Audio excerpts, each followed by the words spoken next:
if it's my kid, then I'm going to want to stop and talk to them and say, tell me what's going on. How did we get here? My first reaction is going to be, I'm going to want to swat their behind first. But I'm going to take the time, hopefully, to try to figure out how they got here and figure out what the rationale is for this, what caused it. And to pull like the bias and like the preconceived notions and put all that aside.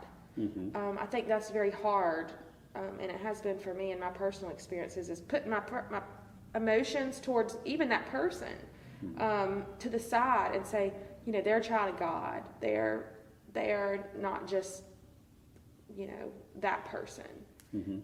And to try to pull your emotions out of it, the negative emotions, I should say. If it's someone who lives in that neighborhood over there, I'm not concerned. Right. They brought this on themselves. When it's my kid, I want to find out, okay, what can I do to get them out of this?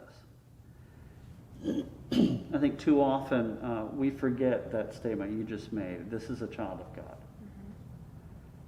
We refuse to see people in that neighborhood over there as children of God.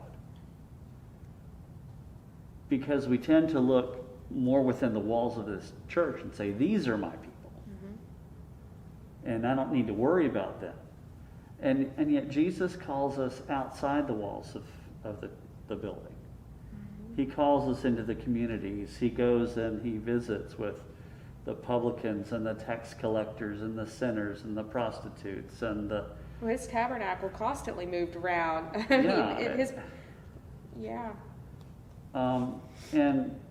And he was with people the religious society called scum.